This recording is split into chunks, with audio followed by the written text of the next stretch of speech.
Oppenheimer presenta. Llega a usted por cortesía de Banco Falabella. Hablamos mirándote a los ojos.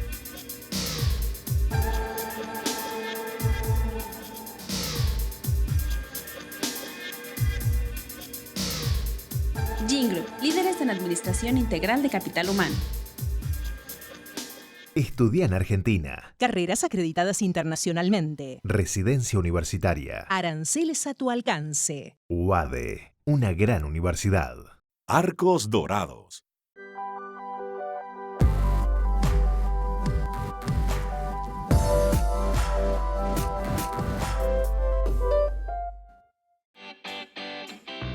Ingresa en lacaja.com.ar, asegura tu auto y llévate un 15% de descuento por medio año.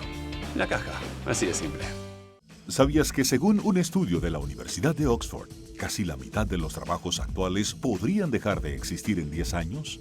La inteligencia artificial llegó para quedarse. ¿Cómo te va a afectar la automatización? ¿Cuáles son los trabajos del futuro? Andrés Oppenheimer te lo cuenta en su nuevo libro, Sálvese quien pueda. Y no te quedes atrás. Encuéntralo en librerías.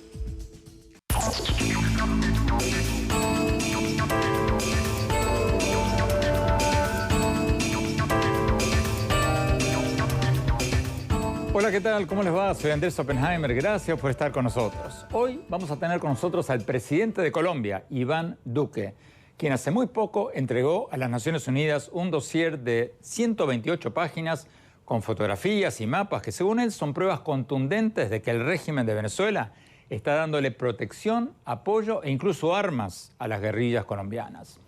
El dossier de Duque fue criticado por muchos, porque entre las cientos de presuntas evidencias del apoyo de Venezuela a los guerrilleros de Colombia, había dos fotografías cuyo origen no estaba de todo claro.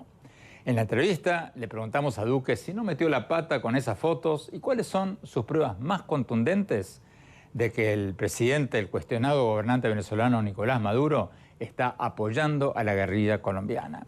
Y también le preguntamos sobre su reciente comparación entre Nicolás Maduro y el depuesto dictador de la antigua Yugoslavia, Slobodan Milošević, quien salió del poder después de una intervención militar internacional. ¿Está proponiendo Duque hacer lo mismo en Venezuela al hacer esa comparación? Y también le preguntamos al presidente de Colombia sobre la postura de México y del candidato opositor argentino Alberto Fernández sobre Venezuela, sobre si Colombia puede absorber más de los 1.4 millones de venezolanos que ya han migrado a Colombia en los últimos 4 años, sobre el hecho de que el presidente Trump se ha negado hasta ahora a darle un estatus de residencia temporal a los venezolanos y varios otros temas. Vayamos directamente a la entrevista. Veamos.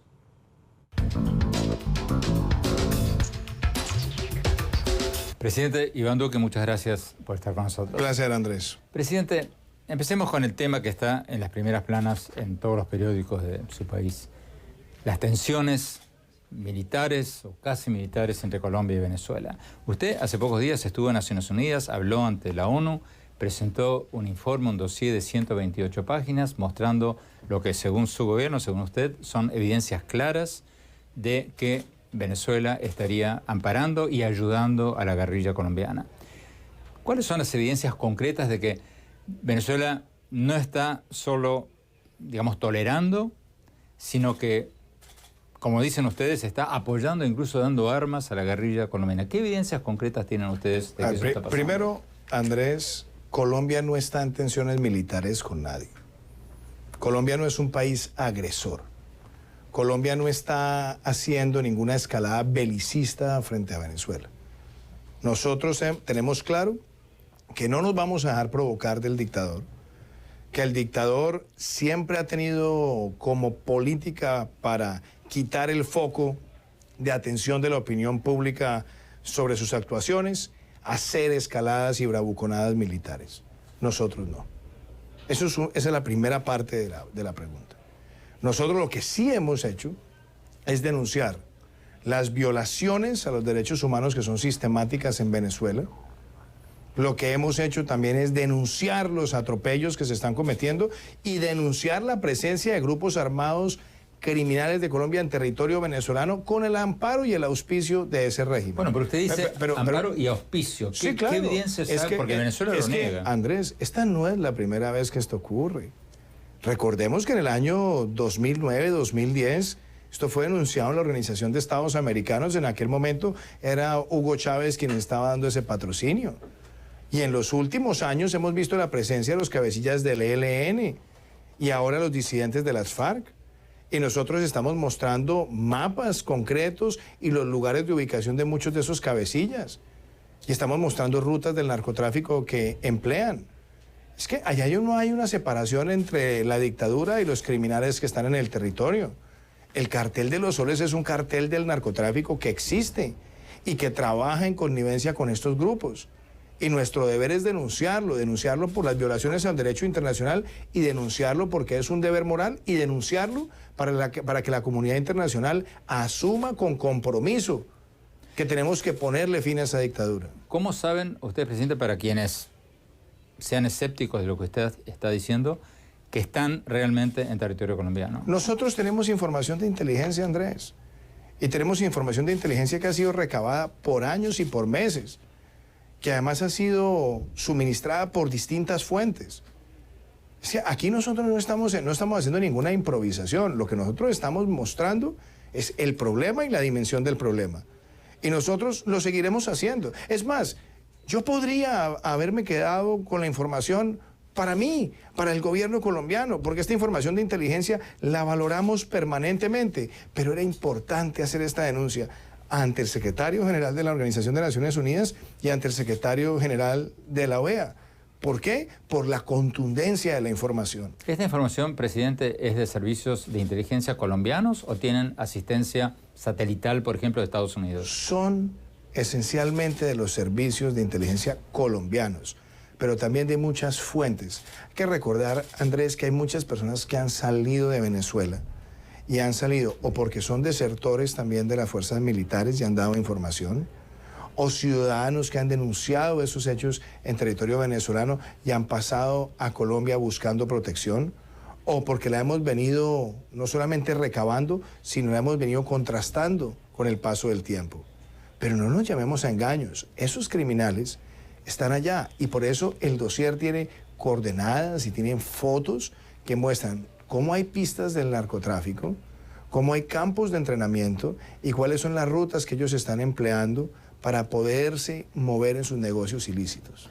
Una de esas fotos, presidente, fue cuestionada por un periódico importante de su país, de Colombia, diciendo que era falsa, que no había sido tomada en Venezuela, sino que había sido tomada en Colombia. ¿Qué pasó con eso? Primero hay una cosa, Andrés. El dossier tiene 128 páginas. Hay una página que fue puesta en las redes sociales donde hay referencia a fuentes que son de una fundación en territorio venezolano que desde hace años viene denunciando la presencia de grupos ilegales y también fotos que han circulado a través de redes sociales o de páginas de miembros del Congreso o de la Asamblea Nacional de Venezuela. ¿Por qué están incluidos en esa página? Para dar contexto. Se generó una disputa con respecto a una de esas fotos.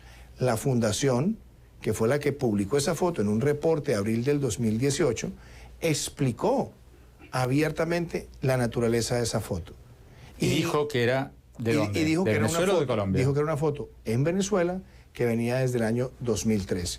Ahora, es posible que ese debate sea de interés de algunas personas, pero eso es anecdótico. Pero la foto fue de Venezuela. Claro, la certificación que da la fundación, porque lo dijeron en un comunicado de prensa, es que es una foto de Venezuela tomada en el Táchira, pero más allá de la foto, porque eso es una foto dentro de un reporte de 128 páginas, lo más relevante es lo que está allí de información de la inteligencia militar colombiana que muestra cuáles cabecillas y en qué lugares están ubicados en Venezuela, que muestra dónde hay coordenadas de pistas y de campamentos, que muestra dónde están las rutas y que muestra también dónde se han adelantado reuniones clandestinas de miembros del ELN y de las disidencias de las FARC en territorio venezolano.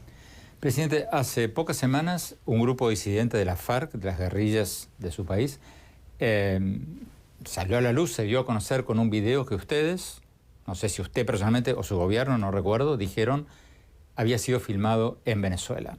¿Qué evidencias hay de que estos líderes guerrilleros que anunciaron, dieron a conocer ese video, filmaron ese video en Venezuela? La información de inteligencia militar que tenemos, Andrés, es que ese video fue filmado en Venezuela. Ese video, además, es coincidente con patrones de dónde fue colgado en las redes, de cómo fue difundido. Y esa información la ha hecho pública también la inteligencia militar colombiana.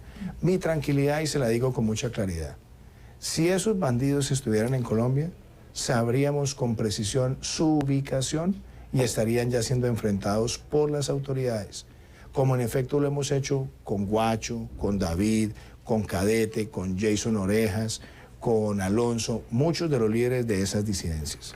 Ellos lo saben y por eso están operando en territorio venezolano y también con el auspicio de la dictadura, porque la dictadura sabe que si llegase a adelantarse una operación en contra de ellos por parte de las autoridades colombianas, utilizarían eso para exacerbar y escalar una confrontación con Colombia. Ese es el juego en el que está Nicolás Maduro con esos delincuentes. Señalemos que la polémica en torno a las dos fotografías cuestionadas en el dossier que entregó Duque a las Naciones Unidas no se acabó de inmediato. Pocos días después de realizar esta entrevista, renunció el jefe de la Inteligencia Militar de Colombia, el general Osvaldo Peña. Según la prensa colombiana, su renuncia estuvo relacionada con la inclusión de esas dos fotografías en el dossier. Tenemos que ir a un corte. Cuando volvamos, seguimos con la entrevista con el presidente de Colombia. No se vayan, ya volvemos.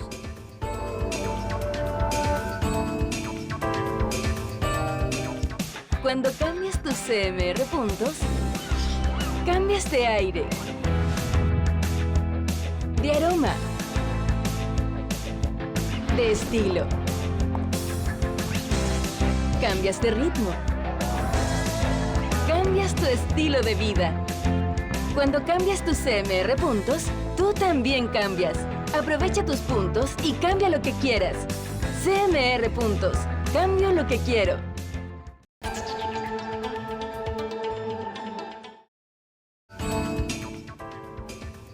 Gracias por seguir con nosotros. Seguimos con la entrevista con el presidente de Colombia, Iván Duque, cuyo país es el vecino más afectado por la crisis humanitaria de Venezuela. Ya van más de 1.4 millones de venezolanos que han buscado refugio en Colombia en los últimos 4 años, según las Naciones Unidas.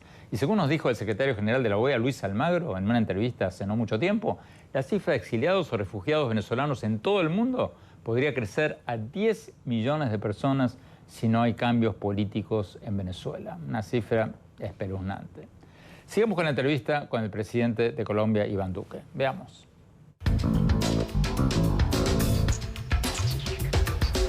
Presidente Duque, usted nos decía recién de que Colombia no es un país agresor, que Colombia no va a ser un país que ataque si no es atacado, pero en su discurso en Naciones Unidas usted dijo que, y leo textualmente lo que dijo, los crímenes de Nicolás Maduro contra su pueblo son solo comparables a los de Slobodan Milošević en la antigua Yugoslavia. Nosotros no podemos ser testigos indolentes de tanto dolor en nuestra Latinoamérica. Cierro comillas sus palabras. Bueno, el régimen de Milošević cayó después de un bombardeo de la OTAN, de la NATO, en 1999, si mal no recuerdo. ¿Usted está proponiendo algo parecido en América Latina? Yo lo que estoy es comparando los crímenes, Andrés. Lo que está en ese discurso es la comparación de los crímenes.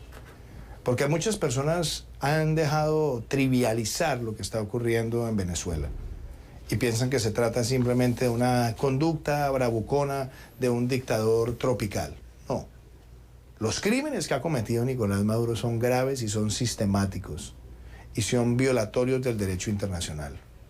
Y me refiero puntual y particularmente a lo que también quedó contenido en el reporte que presentó la Alta Comisionada para los Derechos Humanos en la ONU, que está en el informe que presentó el secretario general de la OEA, Luis Almagro, hace un par de años, y que también están en las denuncias que hicimos varios jefes de Estado contra Nicolás Maduro ante la Corte Penal Internacional. La razón por la cual esa comparación es tan importante es porque el mundo no puede ser indolente frente a esta situación, porque lo que está ocurriendo allí es grave. Es una persecución terrible. es sistemática y es no solamente violatoria del derecho internacional, sino que está teniendo unas repercusiones dantescas sobre la población. Entonces, llevar esa comparación a mí me parece bien, porque las cosas hay que llamarlas por su nombre. ¿Le parece bien el final de lo que pasó en Yugoslavia, antigua Yugoslavia, y compararlo con lo que podría pasar a mí me parece, en Venezuela? Primero, la comparación es sobre los crímenes de Maduro con los crímenes de Milosevic. Y lo otro es que, a diferencia de lo que ocurrió en otras épocas en América Latina para enfrentar estas dictaduras, hoy estamos viendo la más grande coalición política y diplomática que se haya conocido en el continente para enfrentar un dictador. Son más de 50 estados los que reconocen al presidente Guaidó y a la Asamblea Nacional. Estamos aplicando sanciones, activamos el Tratado Interamericano de Asistencia Recíproca y adicionalmente estamos tomando sanciones individuales contra los miembros de la dictadura. ¿Cuál es el futuro de todo esto? Yo veo un camino donde empieza por la caída del dictador, la salida del dictador, la conformación de un gobierno de transición con participación amplia y la convocatoria a elecciones libres. Pero, presidente, ¿no se está pinchando un poco esa coalición? En México triunfó en el año pasado en las elecciones el presidente Andrés Manuel López Obrador, que se retiró o se declaró neutral en materia de Venezuela, que fue un retroceso de la postura del gobierno de México anterior. En Argentina está primero en las encuestas Alberto Fernández, el candidato kirchnerista, que ya ha dicho públicamente de que se va a alinear con México y Uruguay en una postura de neutralidad frente a la Venezuela, lo que sería un retroceso de la postura, si es que gana las elecciones, del actual presidente Mauricio Macri. La pregunta que habría que hacerse, Andrés, es si un gobierno puede declararse neutral ante los vejámenes y crímenes de lesa humanidad de Nicolás Maduro. Los países de América Latina no solamente hemos sido signatarios de la Carta Democrática Interamericana, sino que la gran mayoría también hemos sido signatarios del Estatuto de Roma. Y la gran mayoría de países de América Latina respaldamos la Resolución 1373 de Naciones Unidas. Esto no es que además castiga, señala con reproche a los estados que patrocinen grupos armados terroristas en su territorio. Entonces, mi mensaje es muy claro. Esta no es una confrontación geopolítica. Este no es un balance de poder entre superpotencias. No. Aquí se trata es de la protección de un pueblo que está en riesgo todos los días ante los peores crímenes de lesa humanidad que se hayan visto en la historia reciente de la región. ¿Usted ha hablado de esto con el presidente de México, con el candidato presidencial opositor de Argentina? Yo no me he reunido con el candidato opositor en Argentina. Al presidente de México lo visité el día de su posesión y tenemos una relación diplomática, fluida y constructiva con México. Yo tengo el mismo discurso en todos los escenarios. ¿Por qué? Porque puedo decir con tranquilidad que hay coherencia y congruencia. Yo denuncié a Nicolás Maduro ante la Corte Penal Internacional siendo senador. Dije que si llegaba a la presidencia invitaría a otros jefes de Estado para que me acompañaran. Ya hay 9. Y adicionalmente hemos promovido al interior de la OEA y de la ONU las denuncias sobre la información que tenemos relacionada con los crímenes de Nicolás Maduro. Presidente, Colombia se opuso y criticó, usted mismo criticó la presencia de líderes del ELN, de la guerrilla colombiana, en Cuba. ¿Qué van a hacer al respecto? No es que me viera... A ver, vamos al inicio de esta situación. Cuando empezó mi gobierno, yo dije que íbamos a evaluar en los primeros 30 días lo que fueron las conversaciones del ELN con el gobierno anterior. Y en 17 meses, más de 400 atentados, más de 100 asesinatos, más de 10 secuestros. Eso no es voluntad de paz. La reacción del ELN, poner una bomba en una escuela, en un centro de formación, asesinando a 22 cadetes desarmados de la forma más vil. Y resulta que se reivindicaron el acto terrorista y en Cuba estaban miembros de esa organización que se reivindicaron ese acto terrorista. Entonces el mensaje no puede ser que estén en Cuba, se reivindiquen esos actos y digan que era que estaban allá hablando de paz. No, señor. Lo que hay ahí, en el caso de la utilización del territorio, es contrario al permiso que se les había otorgado por parte del gobierno cubano. Entonces, ¿qué esperamos? Que se cumpla la circular roja de Interpol y que nos entreguen a esos criminales para que se haga justicia en Colombia. Bueno, usted recién decía de que pasaron 17 meses todavía y no lo han hecho. Si no lo hacen... Pasaron 17 meses de negociación con el gobierno anterior. Ok, si transcurren otros 6 meses y Cuba no devuelve a estos guerrilleros... Yo seguiré perseverando hasta que se haga justicia, Andrés. Yo ¿Consideraría, por ejemplo, reducir las relaciones diplomáticas con Cuba? Me preocuparía una cosa, y la digo con mucha claridad. Si Cuba privilegia su relación con los criminales a su relación institucional con el Estado colombiano, son ellos los que están poniendo en segundo plano nuestras relaciones. Y si es así, tendríamos que sincerarnos y tomar decisiones. Tendríamos que sincerarnos y tomar decisiones. Interesante declaración. Cabe destacar que el presidente Nicolás Maduro de Venezuela ha negado las acusaciones que escuchamos hacer a Duque sobre la presunta presencia de guerrillas colombianas en Venezuela. Tenemos que ir a un corte. Cuando volvamos, vamos a ver lo que nos dijo el presidente de Colombia cuando le preguntamos sobre el éxodo venezolano a Colombia y cuánto más va a poder aguantar Colombia este influjo de migrantes, refugiados, como querramos llamarlos, de Venezuela. No se vayan, ya volvemos.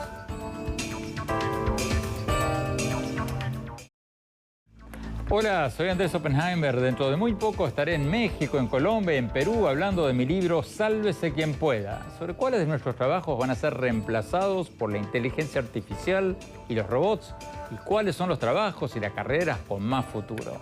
Espero verlos. No se vayan, ya seguimos con el programa.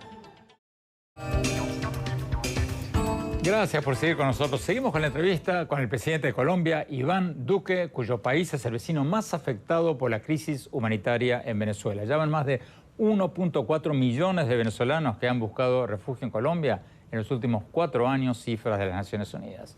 Sigamos viendo la entrevista.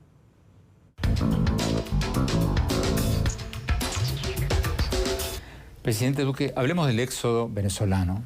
Ustedes, Colombia, ya recibieron 1.4 millones de refugiados, emigrantes, como querramos llamarlos, venezolanos. ¿Sigue creciendo este número o se estabilizó? ¿Y hasta qué número creen ustedes que va a llegar? Mientras haya dictadura, mientras haya pobreza, mientras no hayan medicamentos, mientras no haya alimentos, por supuesto que el éxodo no va a parar. Por eso aquí el mensaje tiene que ser dual. Por un lado, la protección, la solidaridad, la coordinación internacional para atender a los migrantes que están en esa crisis humanitaria, pero por el otro lado acelerar la caída de la dictadura y la transición hacia la democracia. ¿Pero pueden aguantar ustedes económicamente este influjo? Andrés, ha sido difícil, pero yo voy a decir una cosa también que muestra la resiliencia de lo que es Colombia. Nosotros este año vamos a crecer por encima del 3%, mientras que la región va a crecer al 0.5%. América Latina. América Latina. Y nosotros, ¿qué estamos viendo? Una economía que crece, que trae más inversión y que ha podido enfrentar este choque migratorio. Eso muestra la fortaleza que tenemos. Nosotros no podemos ser indiferentes frente a la presión migratoria, ni de frente a la dictadura. Pero nosotros hemos mostrado que así como en el siglo XX fueron millones de colombianos los que fueron a Venezuela en un periodo de 3 o 4 décadas, y ahora están regresando compañeros o buscando hermanos, buscando apoyo en momentos de crisis, podemos tener una política de solidaridad y de fraternidad. ¿Puede ser esto sostenible indefinidamente? Claro que no. Y por eso es tan importante que nosotros también mantengamos la presión en la comunidad internacional para que se entienda que la única manera de solventar esta crisis migratoria y humanitaria es poniéndole fin a la dictadura. Públicamente, públicamente. He dicho en múltiples ocasiones que deberíamos considerar entre todos los países del hemisferio un estatus de protección temporal para migrantes venezolanos, obviamente con las condiciones que se requieran. Lo he dicho muchas veces. ¿Eso incluiría a Estados Unidos? A todos los países del hemisferio, a todos. Lo he dicho públicamente una y varias veces. Y 2, no estoy, ni es mi responsabilidad hacer una evaluación sobre las políticas migratorias de otros países. Lo que yo puedo es referirme a lo que nosotros estamos haciendo. Hay voces que dicen, presidente Duque, cierre las fronteras. Esa es la más grande torpeza. ¿Por qué? Porque las personas que están migrando por hambre y porque se están muriendo. Si se cierran los puntos fronterizos, van a entrar por las trochas. Yo prefiero una política ordenada como la que tenemos, con solidaridad y fraternidad, pero llamando a más colaboración de la comunidad internacional para atender exitosamente, que irnos o dejarnos llevar por las presiones xenofóbicas. Ahora, mantener esta política indefinidamente no es sostenible. Y por eso es tan importante que arreciemos desde el punto de vista diplomático y de coordinación y sanciones todos los caminos necesarios para que cese la dictadura en Venezuela. Tenemos que no corte. Cuando volvamos, seguimos hablando con el presidente de Colombia, Iván Duque. No se vayan, ya volvemos.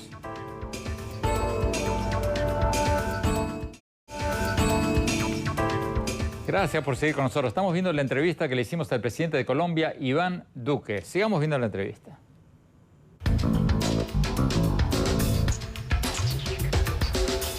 Presidente Duque, hablemos un poco de economía. La economía colombiana va a crecer el 3% o más este año, más que la mayoría o casi todos los países de América Latina, como decíamos en los bloques anteriores. Pero el desempleo también subió al 12%. ¿Cómo puede ser que la economía...? No ha llegado al 12, apreciado Andrés, porque hoy nosotros podemos estar por el orden del 10% en lo que va este año. ¿Cómo puede ser que la economía crezca y el desempleo suba? Esa es una buena pregunta, porque desde el segundo semestre del 2015 se ha visto en Colombia un deterioro del mercado laboral. ¿Cuáles son las causas de ese deterioro? Por un lado, lo que fue la caída de los precios del petróleo, que le pegó muchísimo a la cadena productiva. 2, la desaceleración del sector de la construcción. 3, las demoras en muchos de los proyectos de autopistas de cuarta generación. 4, que nosotros hayamos visto también el peso del choque migratorio. Y 5, si se quiere, veíamos además un decrecimiento de la producción industrial. Con esas herramientas, con esos elementos, nosotros no podíamos vislumbrar mayor crecimiento. ¿Qué decisión tomamos? No solamente mejoramos las condiciones tributarias para que tengamos más competitividad, más productividad, bajando la carga tributaria a la micro, pequeña, mediana y gran empresa, sino que hicimos desregulación. ¿Eso qué ha hecho? Que la economía traiga más inversión. ¿Cuál es mi meta? La meta nuestra es que lleguemos al 2022 con el 7.9 de tasa de desempleo, que sería la más baja en las últimas 2 décadas en Colombia. Estamos trabajando en esa perspectiva. El reto no es fácil por las condiciones internacionales, pero nosotros marchamos hacia esa dirección. Tenemos que no corte. Cuando volvamos, vamos a preguntarle al presidente Duque sobre su proyecto de impulsar las industrias creativas, el cine, las artes, los festivales, todo eso como un motor de crecimiento económico adicional del país. ¿Es un proyecto trivial o puede ser tan importante como las exportaciones del café y otros productos tradicionales? No se vayan, ya volvemos con la respuesta.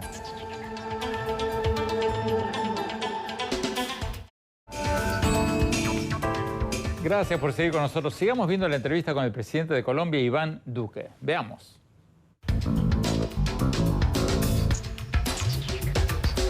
Presidente, hablemos de su tema favorito, la economía naranja, las industrias creativas. Ese es uno de mis grandes temas. Usted escribió un libro al respecto, una de sus banderas... Y lo hablamos aquí en el programa hace 6 años. Lo hemos hablado. Y una de sus banderas principales es que hay que desarrollar las industrias creativas. Recuérdenos, y a nuestra audiencia, cuáles son las industrias creativas. ¿Y qué le diría usted a los escépticos que dicen, bueno, está lindo, está bien, pero no es un sustituto para el petróleo o el café? ¿Qué Andrés, le diría usted a los escépticos? ¿Tú sabes cuánto representa la economía creativa en el PIB de Alemania? Más del 6%.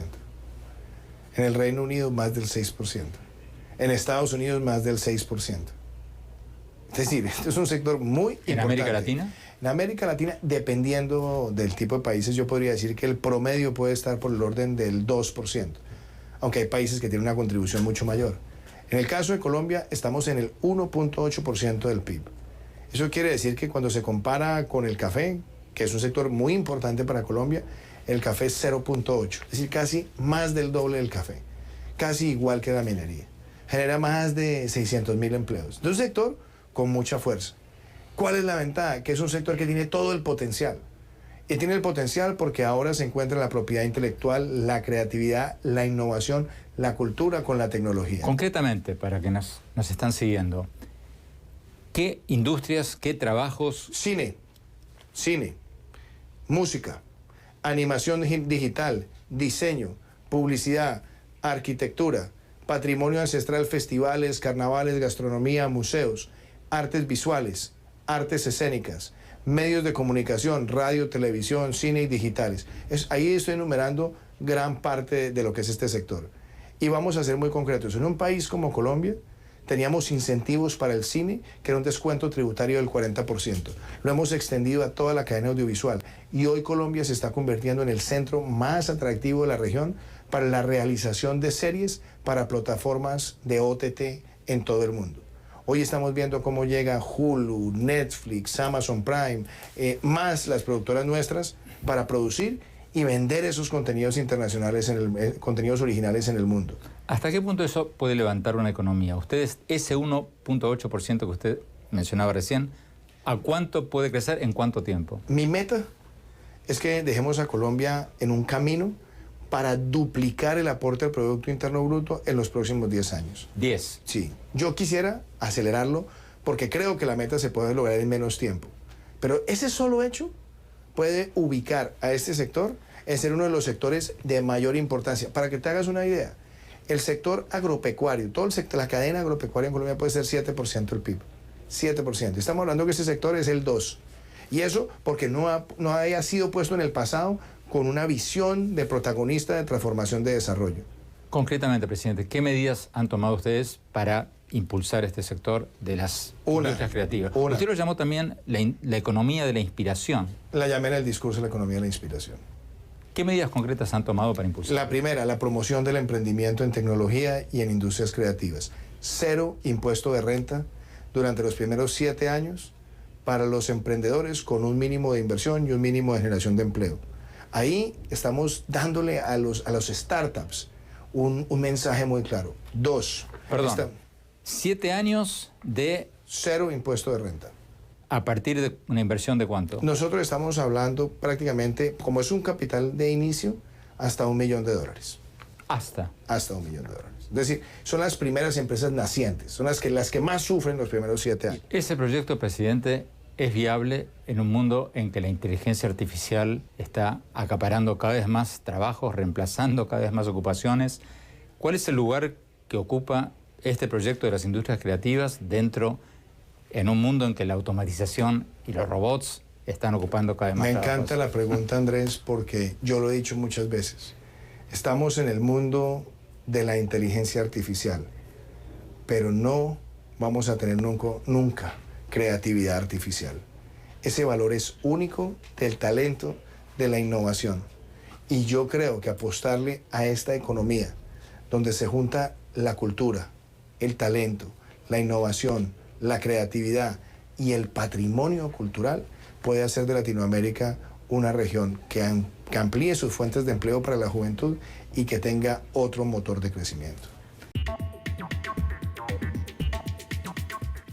Tenemos que ir a un corte. Cuando volvamos, mi opinión sobre lo que nos dijo el presidente de Colombia. No se vayan, ya volvemos.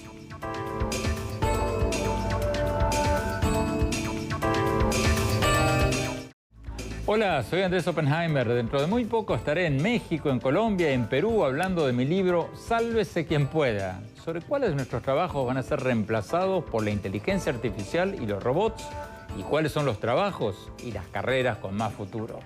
Espero verlos. No se vayan. Ya volvemos con mi opinión sobre lo que nos dijo hoy el presidente de Colombia. Muchas gracias por seguir con nosotros. Mi opinión sobre lo que nos dijo el presidente de Colombia, Iván Duque, en la entrevista de hoy. Al margen de todo lo que hablamos sobre Venezuela y el éxodo de millones de venezolanos, para mí lo más interesante de la entrevista fue la parte en que hablamos de su plan de incentivar las industrias creativas, como la producción de películas y series de televisión, festivales de música, carnavales, publicidad, gastronomía, diseño digital, tantas otras cosas. O sea, su proyecto de convertir a Colombia en lo que él llama un Silicon Valley de la creatividad. Muchos escépticos se ríen de esto, se ríen de Duque por estar impulsando esto que él llama la economía naranja o la economía de la inspiración. Pero se equivocan. Duque puede estar equivocado en muchas cosas, pero no en esta. Es más, los que están equivocados son la mayoría de los demás presidentes latinoamericanos que, salvo pocas excepciones, como Piñera en Chile, Macri en Argentina, no están tomando medidas para prevenir la disrupción que se viene en el mundo del trabajo. Porque América Latina no puede seguir viviendo solo de sus exportaciones tradicionales, de las materias primas y de las manufacturas.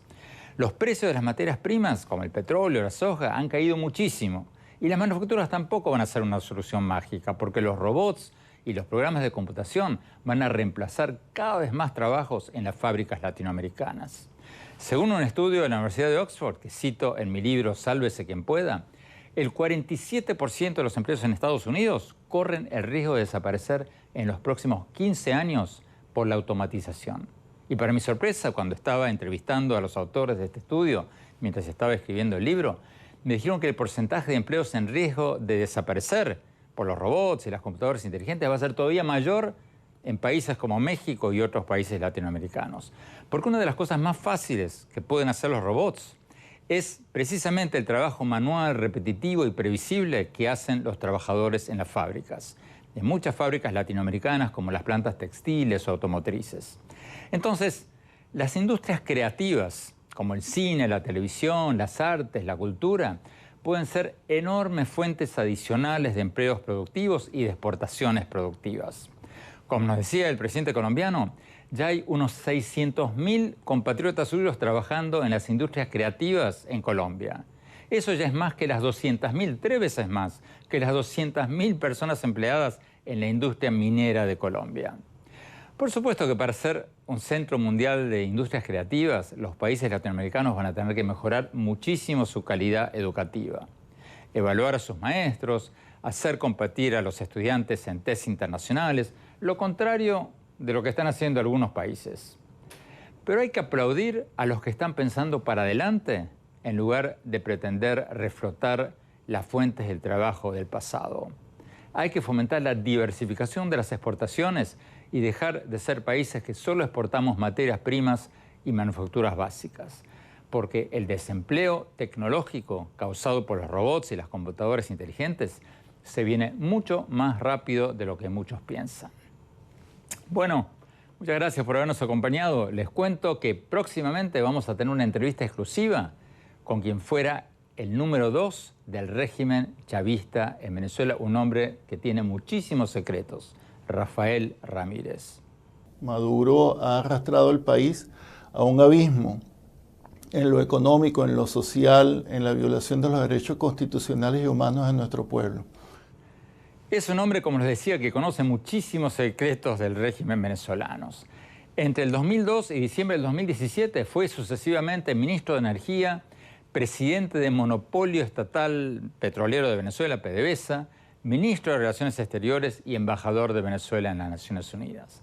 Le vamos a preguntar, entre otras cosas, dónde y cuándo murió Chávez, si murió en Cuba o en Venezuela, sobre los maletinazos llenos de dinero que fueron a candidatos amigos del chavismo en varios países latinoamericanos y varios otros temas.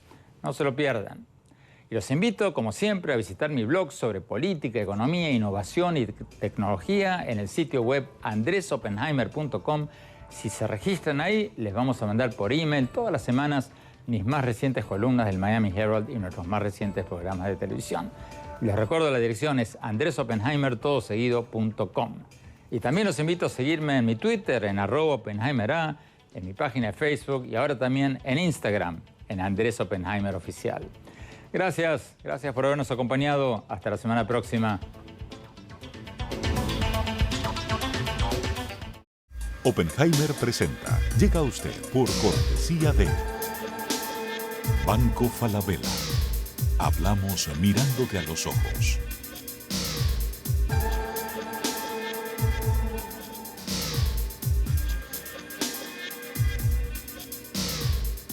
Gingroup, líderes en administración integral de capital humano.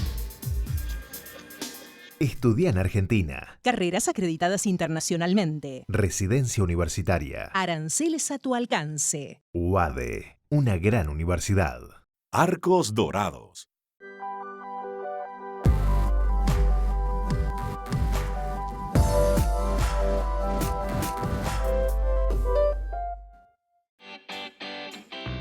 Ingresa en lacaja.com.ar, asegura tu auto y llévate un 15% de descuento por medio año. La Caja, así de simple. ¿Sabías que según un estudio de la Universidad de Oxford, casi la mitad de los trabajos actuales podrían dejar de existir en 10 años? La inteligencia artificial llegó para quedarse. ¿Cómo te va a afectar la automatización? ¿Cuáles son los trabajos del futuro? Andrés Oppenheimer te lo cuenta en su nuevo libro, Sálvese quien pueda. Y no te quedes atrás. Encuéntralo en librerías.